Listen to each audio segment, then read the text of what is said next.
आज बड़े ही दुखित हृदय के साथ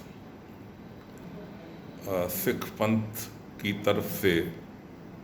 अपनी संवेदनाएं व्यक्त करते हुए हमारे देश के एक बहुत बड़े और महान नेता श्री रामविलास पासवान जी, जो कि पिछले 50 वर्षों से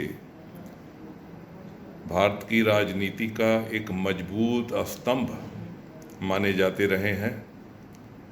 और सबसे बड़ी बात उनकी शख्सियत, उनकी पर्सनालिटी की ये रही कि वो सभी दलों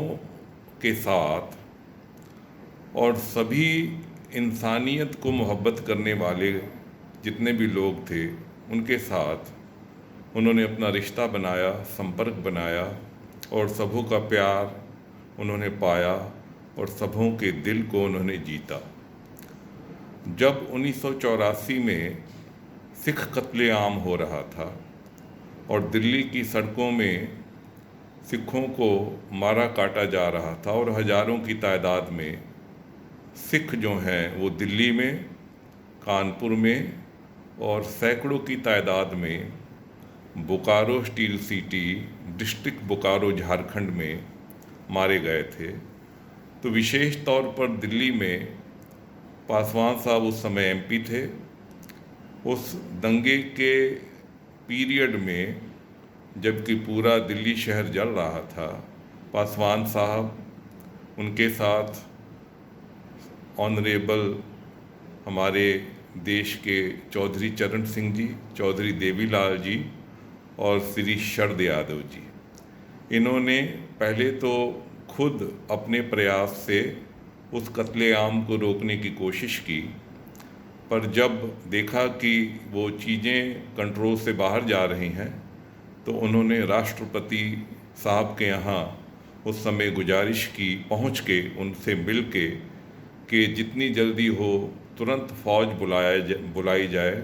आर्मी बुलाई जाए और ये जो कत्लेआम है या ये जो शहर में जगह जगह प्रॉपर्टियों का और आदमियों का नुकसान हो रहा है उसको रोका जाए। तो इंसानियत के साथ मोहब्बत रखने वाले आज पासवान साहब हमारे बीच में नहीं रहे। अपने संसार की यात्रा को संपूर्ण करके वो ईश्वर के चरणों में जा पहुँचे हैं। हम सिख पंथ की तरफ से, बिहार और झारखंड के सिख समुदाय की तरफ से उनके परिवार के प्रति अपनी गहरी संवेदनाएं व्यक्त करते हैं। दिल की गहराइयों से ईश्वर के चरणों में ये प्रार्थना करते हैं, अकाल पुरख के चरणों में ये अरदास करते हैं कि ईश्वर उनकी आत्मा को सदैवी हमेशा के लिए अपने चरणों कमलों में निवास बख्शे और हमेशा अपने चरणों कमलों में एक आनंद की अवस्था में उनको रखे। ये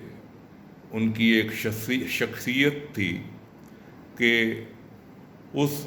ऐसे क्रिटिकल समय में भी, क्रिटिकल और डिफ़िकल्ट टाइम में वो अपने घर से बाहर निकले, अपने प्रयास भी को भी जारी रखा और जो अथॉरिटी थे गवर्नमेंट ऑफ इंडिया या राष्ट्रपति साहब, उनको भी उन्होंने अपने प्रयास से ये गुजारिश की कि इन चीज़ों को तुरंत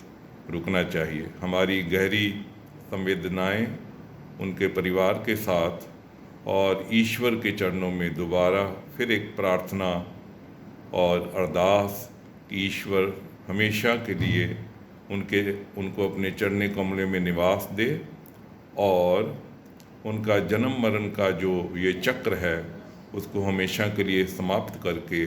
अपने चरण कमलों में उन्हें निवास दे। धन्यवाद।